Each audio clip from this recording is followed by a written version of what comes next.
Shabbat Shalom and greetings to you all. I hope you all had a great Thanksgiving, that your travel was safe, that you spent time with those you love, that you actually took a few minutes to be thankful and even express those things.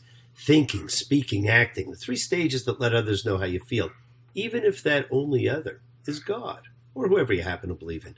Because when you stop and take a look at this magnificent world we live in, you have to know there's a power that's greater than you, and there is so much in your own life to be thankful for. In the time of my confession, in the hour of my deepest need, when the pool of tears beneath my feet flood every newborn seed, there's a dying voice within me, reaching out somewhere toward the danger and in the morals of despair. Don't have the inclination to look back on any mistake. Like Cain, I now behold this chain of events that I must break. In the fury of the moment, I can see the master's hand. Every leaf that trembles, and in every grain of sand. Now, someone recently sent me an interesting article that says that, like spending 4 hours with family is more than enough time before you want out or you want them gone. And of course, for some, 4 minutes will do it. For others, 4 years is not enough.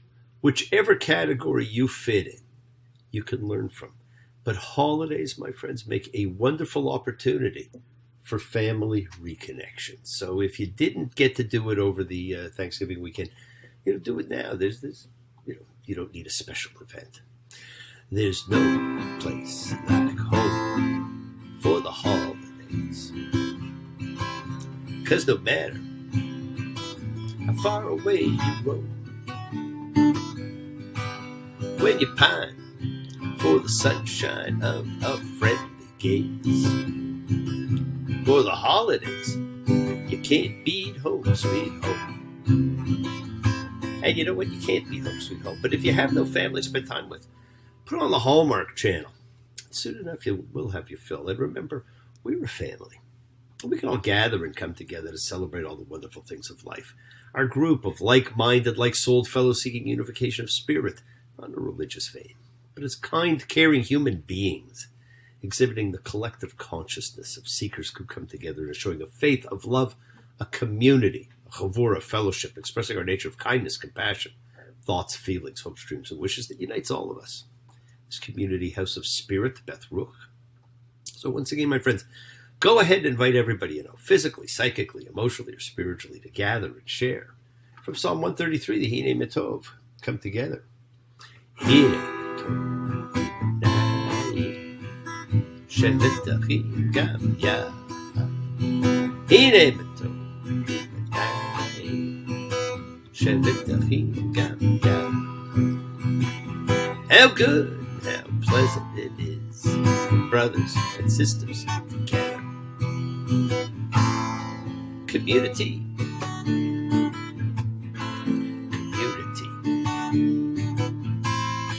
Community. Together. So let's all spread love, goodwill, and fellowship to the world. Together as a community, my friends. Remember, this is your setting aside just a little bit of sacred time in your own little private sacred space to honor and converse with whoever, whatever you happen to believe in. It's a part of your kavanah, your intention that you put out into the universe. It makes it part of your goodwill. Let's take some time to send some light and some healing and some goodwill out to whoever you know that needs it. Goodwill which invokes healing and renewal for everybody. Floats through space, finding those in need. So send it out for those you know and for the souls and spirits of everyone you love. So think of whoever that needs healing and renewal and love, or just goodwill. Focus on them. Call their names. It's not just for people, my friends. It's for our pets. It's for the world. It's the healing of the earth. The tikkun olam. It's part of our spiritual genetic makeup. So let's send thoughts and energy for health and renewal for everybody in need. For those in our hearts and our minds. For Teresa and Regan. For Steve. for John and Josh, for Ben, for David, for Alex and Jen, for the bee. Friends, it is the kindness, healing, wishes, goodwill, and love we all send out that circles the world finding those in need. So thank you, each of you, for all you do, for all you care, because the world is a world of spirit, and spirit, my friends, never dies. Me, Shabbat, Avatin, Makor HaBracha, Limotenu, may the source of strength bless the ones before us. Help us find the courage. Make our lives a blessing. The renewal of the body. The renewal of spirit. Let us say, Amen. Ishabera. Let us all send out goodwill. Let's all have our spirits renewed. It's the great prayer for healing, my friends, which we call upon God to heal as he has healed before. Mishaberach, may he who blessed, as all healing's a blessing. Let's send and receive healing and renewal energy in our efforts to love, to share, to care, to grow. Now, another shift takes place this week. This week we begin to see a trail of karma laid out. The choices that will be made and the effects that they will have as they ripple through the corridors of time. We will see plotting to deceive and steal at the essence of someone's core. And we will see the desperation of wanting and searching for love, the desperate steps that can be taken in the hopes of acquiring it. But all for naught. As we read toldot, the records, once again a name which has no bearing on what this parsha is really all about.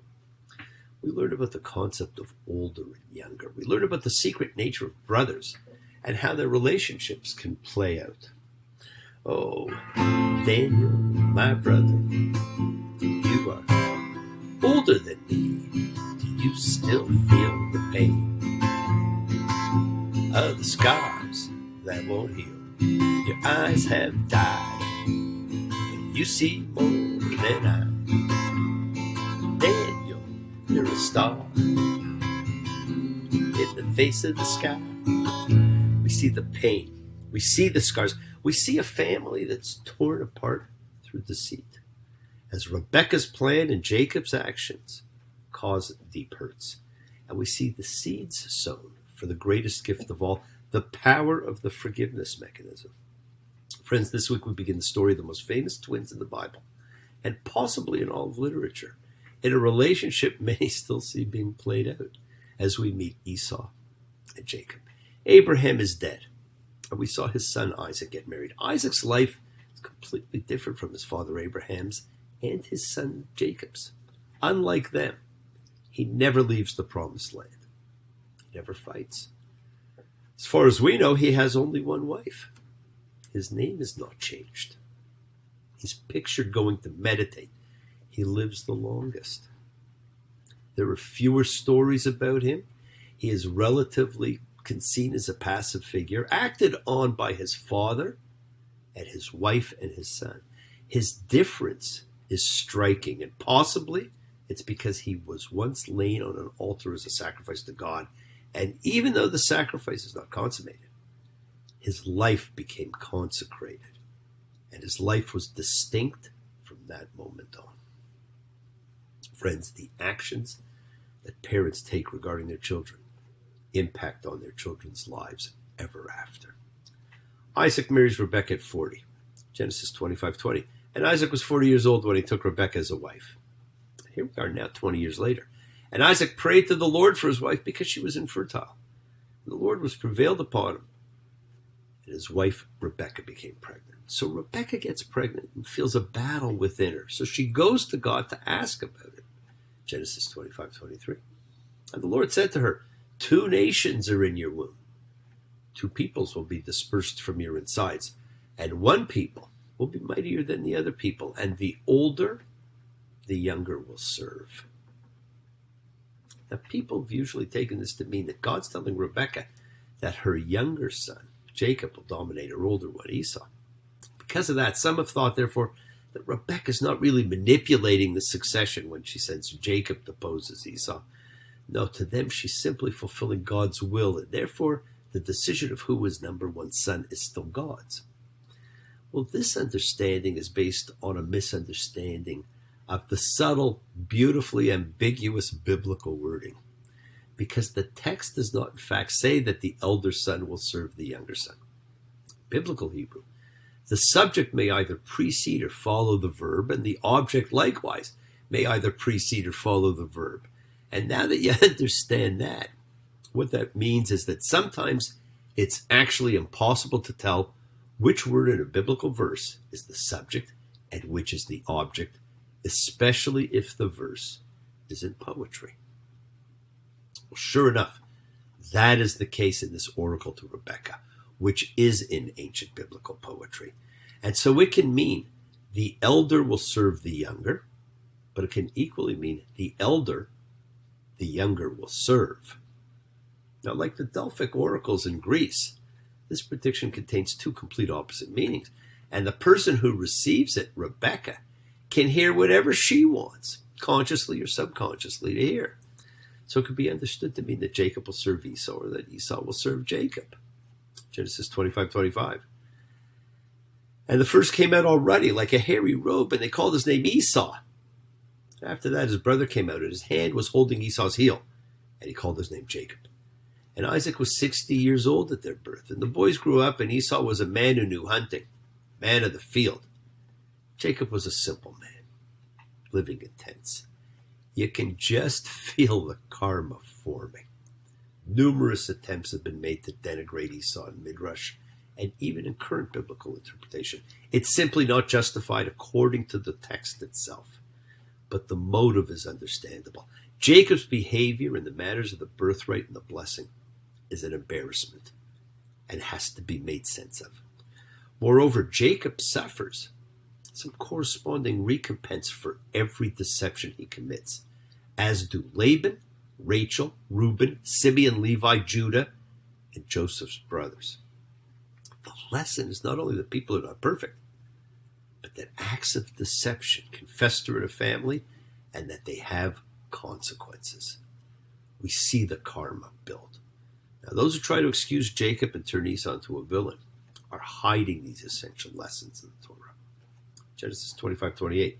And Isaac loved Esau, and Rebekah loved Jacob. Now you know this is going to lead to some problems. And Esau said to Jacob, will you feed me some of the red stuff, this red stuff, because I'm exhausted? And Jacob said, sell your birthright to me today. And Esau said, I'm going to die. What use is this that I have a birthright? Jacob said, swear to me today. And he swore to him and sold his birthright to Jacob. An exhausted, starving Esau wants some food, maybe delirious, and asks his brother to feed him. His brother demands a payment, with repercussions still reverberating today. Now, the other night, while reading about this section of the Torah, I had the Hallmark Channel Christmas movie on. And it was about two brothers whose anger and jealousy and fear kept them apart for most of their lives. And of course, as is wont to happen in any Hallmark movie, they come together, as will these two brothers. But not how you think they will. Friends, this is a tale that's as old as time and continues to be played out. Tale as old as time. Tune as old as song. Bittersweet and strange, finding you can change, learning you were wrong. Certain as the sun, rising in the east. Tale as old as time, song as old as rhyme. Beauty and the Beast.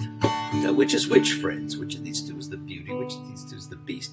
This story is about the seeds of deception and the fruit that it produces. Rebekah masterminds the deception of Isaac, and Jacob is a willing participant. His hesitancy, his fear of participation, is not because it's morally wrong and bankrupt. It is only his fear of being caught and cursed. He will willingly lie to his father and steal from his brother, this great paragon of virtue. And Rebecca thought it through. She wasn't taking any chances. She has him wear Esau's clothes and puts fur on his arms and the back of his neck to deceive the blind man's sense of touch and smell. See, Esau's clothes will smell like Esau. Yes, it is a very well thought out scheme, such that young Jacob will now spend the rest of his life paying a karmic debt and living in fear.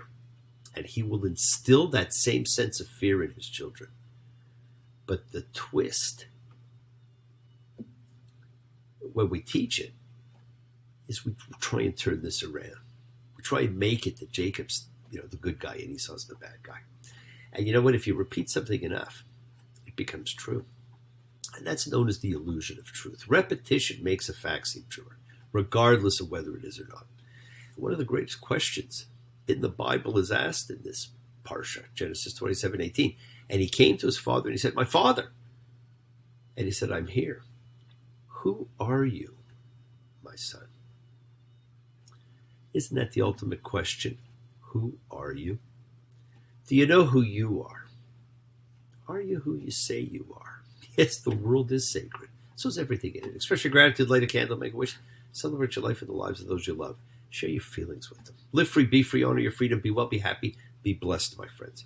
Share and honor the light and all who live in the light and continue to shine. Continue to send everybody you know goodwill and love. Pray for peace and freedom for everyone. And end to terror and hatred. Remember, we are a community, my friends. We learn together, we celebrate each other, we love each other. We share this ride together, men and women equally. So let's send out love, not fear. Send out peace, harmony, goodwill, and healing to all who need it. And please do learn to forgive. Learn to love, including yourself. Maybe especially yourself. Open your hearts and honor the relationships of your life. And tell those you love that you love them. Take advantage of the time you have and enjoy the journey. We take the twists and turns and the patterns that weave through the fabric of our lives in our effort to grow, to learn, to be, to love. So please do love. God bless you all.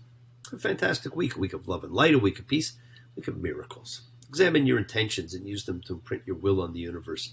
Because we set in motion everything that happens in our lives. Our intention, our kavana, our cause, our effect, everything is linked.